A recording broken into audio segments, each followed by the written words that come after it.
तो जब उन्होंने मिसाइल फायर करी है, एक तो हमको पता नहीं चला कि मिसाइल फायर हुई है, और दूसरा क्या हुआ है कि हमारा जो सिस्टम था रफाल का, उसमें ये काबिलियत नहीं थी कि उसमें हम आइसा रेडार बोलते हैं जो PL-15 में है, वो काफ़ी पावरफुल था, उसने उसको जैम कर दिया। तो जो हमारा पायलट था उसको पता ही नहीं चला कि मिसाइल ने मुझे लॉक कर लिया है। एक बार मिसाइल लॉक कर देती है और आप उसको नहीं हटा सकते हैं, डिफ्यूज कर सकते हैं, it will get you. Operation Sindoor के बाद क्या हुआ, but let me say a few military things also, जिससे we understand the operation Sindoor better. तो इसमें मैं आपको 3 बातें बताना चाहूँगा मिलिट्री वाली। पहली बात, starting from the first war of Kashmir, जब लड़ाई हुई हिंदुस्तान पाकिस्तान की, एक सीज फायर लाइन बनी थी 1 जनवरी 49 को। उसके बाद हमने जंग लड़ी पाकिस्तान के साथ, 65 की लड़ी, 71 की लड़ी। See don't worry about Bangladesh, Bangladesh was a gone case for east Pakistan, for Pakistan, because east Pakistan जो था in any case was 1200 kilometers across India. There is no way they could have brought their operational logistics there for war. वो नहीं हो सकता था, वो तो जाना ही था। बट इम्पॉर्टेंट बात ये है, किसी भी जंग में हम वो मिलिट्री लाइन को ऑब्लिटरेट कर ही नहीं पाए। जो सीज फायर लाइन थी आज वो कायम है with a new name, line of control. तो हमें क्या करना चाहिए था? हमें ये करना चाहिए था कि 1990 में जब प्रॉब्लम शुरू हुई कश्मीर की, जब पाकिस्तान ने प्रॉक्सी वॉर अपनी शुरू करी, हमको अपनी कन्वेंशनल कैपेबिलिटी बनानी चाहिए थी। अगर हम अपनी कन्वेंशनल वॉर कैपेबिलिटी बढ़ाते, that would have deterred Pakistan. हमने वो नहीं किया 35 साल। तो एक जो मिलिट्री इशू था प्रॉक्सी वॉर का, proxy war is a military issue, जिसको आपको मिलिट्री मीन्स से खत्म करना था by building a capability that would deter Pakistan और tell Pakistan that look there will be a problem if you continue with what you are doing. We never did that. Now with the coming of the Modi government, obviously it has been elevated to a higher level. तो ये हमने कर दिया एक। तो अब मैं थोड़ा सा पॉज करके वापस जाता हूँ, आपको एक बहुत इंपॉर्टेंट बात बतानी भूल गया हूँ, वो बहुत ज़रूरी है। वो बात ये है कि 5 अगस्त 2019 को हमने 370 हटाया, बिना सोचे समझे कि इसका सिक्योरिटी इम्प्लीकेशन क्या है, वो मैं आपको बताना चाहता हूँ। हुआ क्या कि 6 अगस्त को पार्लियामेंट में union home minister Amit Shah ने कहा कि we will be making now the state of Jammu and Kashmir into 2 union territories. उसमें पाकिस्तान ऑक्यूपाइड कश्मीर और गिलगित बल्टिस्तान हिस्सा होगा, union territory of Jammu and Kashmir, Aksai Chin हिस्सा होगा लद्दाख यूनियन टेरिटरी की, लद्दाख की। The same day Chinese rejected that, they protested, they said Aksai Chin is with us, it was always with us, you can't show it on your maps, new maps as part of the Ladakh union territory. 11 अगस्त को 2019 Jaishankar as the external affairs minister, he traveled to China to meet up with his counterpart Wang Yi to explain to him that look, we have made the maps, but it does not change our position on the ground as far as line of actual control is concerned. China rejected that suggestion. Meanwhile, 370 जब हटा तो पाकिस्तान में भी खलबली मची। The then Prime Minister Imran Khan and the Army Chief Bajwa, General Bajwa, they both went to China to confabulate with the leadership there. Xi Jinping gave personal time to General Bajwa और उन्होंने general Bajwa को ये कहा कि आप development पे focus करिए। मुझे ये बात ऐसे पता है कि अप्रैल 2022 में पाकिस्तान की जो सरकार थी उस समय इमरान खान की, they release the first national security policy and I was one Indian they had invited there. तो वहाँ प्राइम मिनिस्टर भी बोले, वहाँ आर्मी चीफ भी बोले, उसके बाद आर्मी चीफ और मेरी बातचीत हुई। तो मैंने उनसे पूछा, मैंने कहा जी आपकी नेशनल सिक्योरिटी पॉलिसी है, it all talks about connectivity and development, what about the Kashmir issue? So he told me that I had a long meeting with Xi Jinping and Xi Jinping told me personally that you focus on development. What Bajwa did not tell me is that Xi Jinping also told him, जहां तक security का ताल्लुक है पाकिस्तान की, we take responsibility for that. तो हुआ क्या, अगर हम लोगों ने ध्यान से देखा होता तो दो चीजें होनी शुरू हो गई 2019 से. On the political side, the entire Chinese leadership, Xi Jinping downwards, they kept saying that we will support Pakistan's security and sovereignty. खुलेआम बोलते थे वो, हमने उसको नज़रअंदाज किया. दूसरी तरफ the Pakistan Air Force and the PLA Air Force, they started doing advanced exercises 2019 से शुरू कर दी. काराकोरम में करते थे, वो जो हमारा कॉम्बैट एरिया वहाँ उन्होंने शुरू करा, हमने उसको ध्यान ही नहीं दिया. नॉट ओनली दैट, उस समय से क्या देखा हमने 2021 के अंदर, उन्होंने पाकिस्तानी ऑफिसर्स को अपनी वेस्टर्न थिएटर कमांड में एम्बेड कर लिया. Western theatre command is responsible for Arunachal Pradesh. कहने का मतलब ये है, जो उनके इंपॉर्टेंट जितने भी मिलिट्री ऑर्गेनाइजेशन थे वो उसका हिस्सा बना लिया उनको, so that they better understand how to tackle India. हमने इस सब चीज़ को देखा ही नहीं बिल्कुल. तो सिचुएशन ये है कि हमें एक बात समझ में नहीं आई हमारी मिलिट्री लीडरशिप को, कि it is no longer after 5th August 2019 about India Pakistan. It is no longer about a two front war. China आपसे लड़ाई नहीं लड़ेगा, उसको ज़रूरत ही नहीं है लड़ाई लड़ने की. It was since then about one front reinforced war, जो मैं 2019 से अपनी 2 किताबों में लिख चुका हूँ. Basically what meant that was, I explain that this is the term that I coined, and I said what this is, you will fight with Pakistan but China will be helping Pakistan to the hilt without showing its hand. इस लड़ाई की आप तैयारी करिएगा. But हमारा वो narrative था, हमने उसको कायम रखा. तो अभी आपको एक ओवरऑल सिचुएशन मैंने बता दी है कि ये था बैकग्राउंड उसका सिंदूर का. अब होता है ऑपरेशन सिंदूर. ऑपरेशन सिंदूर की 3 खास बातें मैं आपको बताना चाहता हूँ. पहली बात, our response was disproportionate. एक टेरर अटैक हुआ, हमने उसको जवाब दिया with a conventional war, that too at the highest level. Hindustan और पाकिस्तान के बीच में the 2 air forces will lead the war period.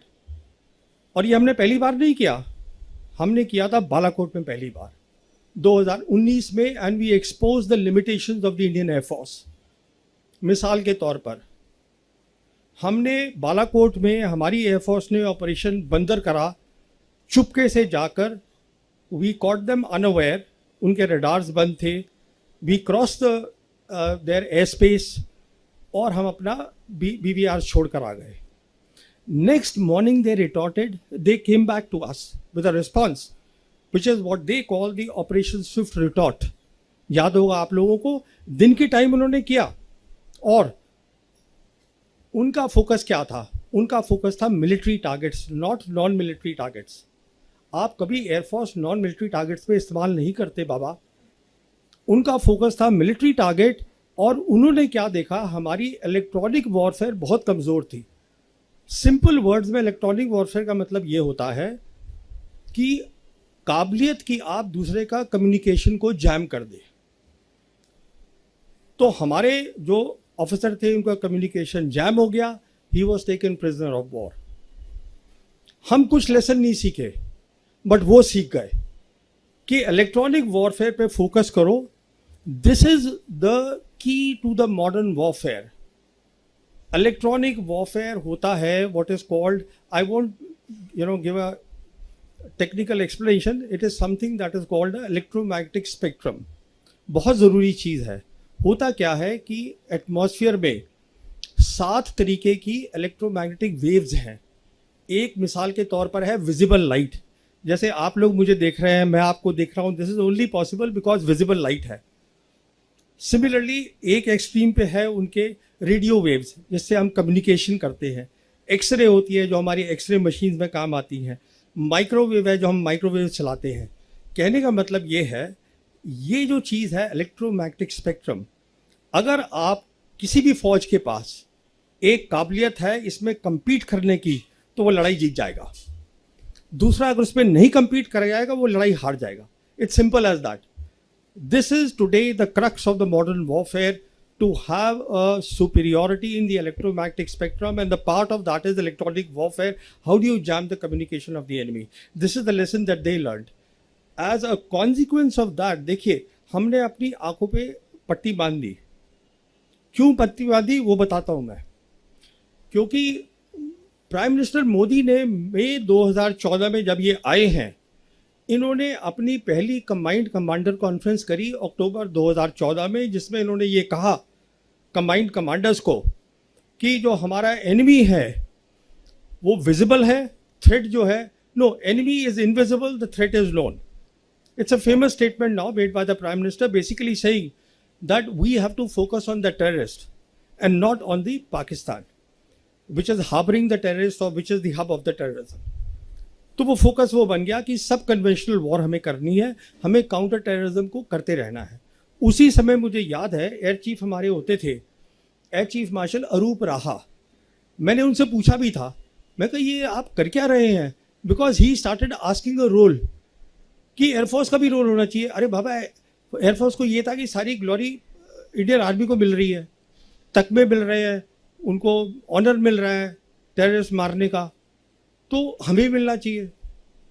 So that entire line of leadership of the Indian air force, they also way very happy कि हमें भी ऐसा role दीजिए कि हम टेररिस्ट के खिलाफ काम करें। तो हमने 2019 में कोई लेसन नहीं सीखा। अब देखिए सिंदूर में क्या हुआ, हमने फिर वही किया। हमने सिंदूर में इस बार जो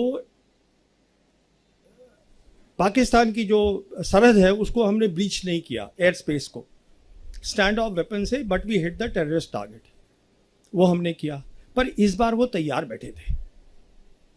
आई won't go in the technical details, all to tell you is that it is not really about the J-10 and the PL-15 missile.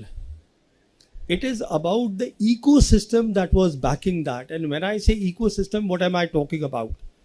I am talking about the advanced exercises that the Pakistan Air Force had been doing since 2019 with the PLAF. और उसके तहत वो क्या कर रहे थे, ecosystem का मतलब होता है कि आपकी सैटेलाइट्स, आपके एयरबॉर्न एसेट्स, एयरबॉर्न में जैसे एवैक्स होता है जिससे आप पता करते हैं कितने टारगेट्स हैं, उसको ट्रैक करते हैं, आपके ग्राउंड एसेट्स विच इज़ आपकी एयर डिफेंस वगैरह, और आपके फाइटर्स, इस सब को आप नेटवर्क कर देते हैं।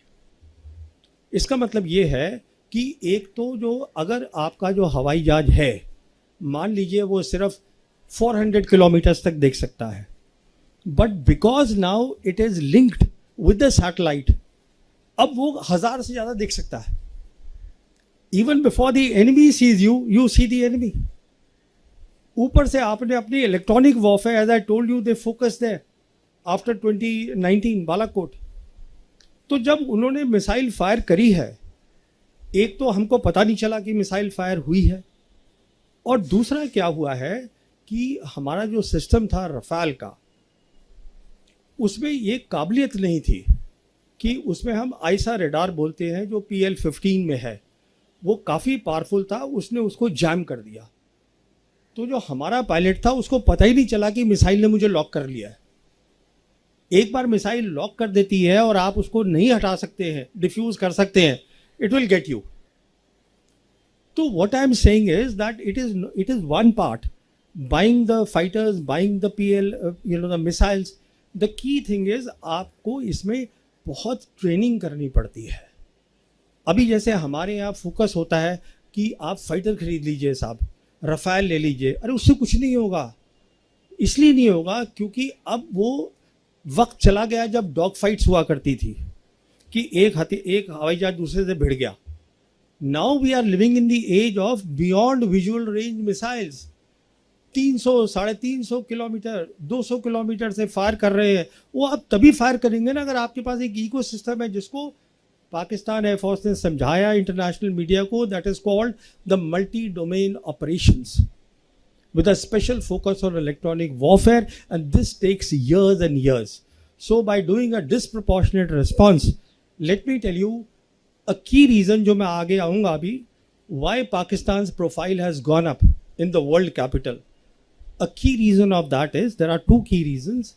One is that they saw that the Pakistan military has emerged out of this 4 days of Operation Sindoor as a peer military competitor of the Indian military.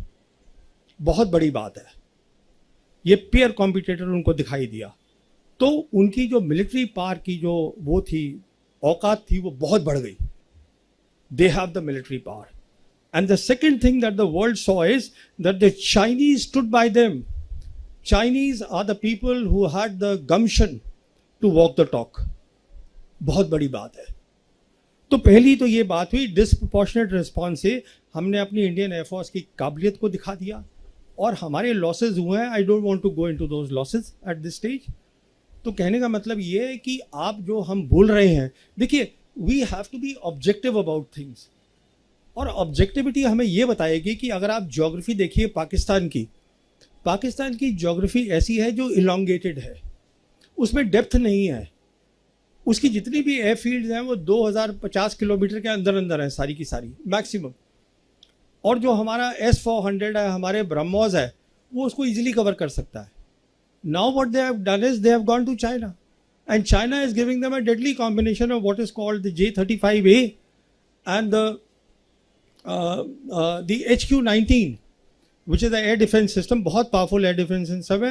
It is meant for the IRBMs, intermediate range ballistic missiles, and the KJ-500, which is the airborne assets. तो ये एक बहुत बड़ा combination है जो उनको मिल रहा है. And I won't be surprise, वो पैसे वैसे नहीं लेंगे, उसको ऐसे ही दे देंगे, क्योंकि उनको फ़ायदा हो रहा है दो तरीके से. एक तो फ़ायदा हो रहा है कि विदाउट फाइटिंग उनके जो हथियार हैं, they are getting operationally validated, उनकी आर्म सेल बढ़ेगी. दूसरा फ़ायदा हो रहा है, they are cutting India to size through Pakistan. बहुत फ़ायदा है. तो कहने का मतलब ये है, दोनों ने लेसन लड़े हैं, सीखे हैं, पर हमारा लेसन जो है हमें उस पर ध्यान देना है.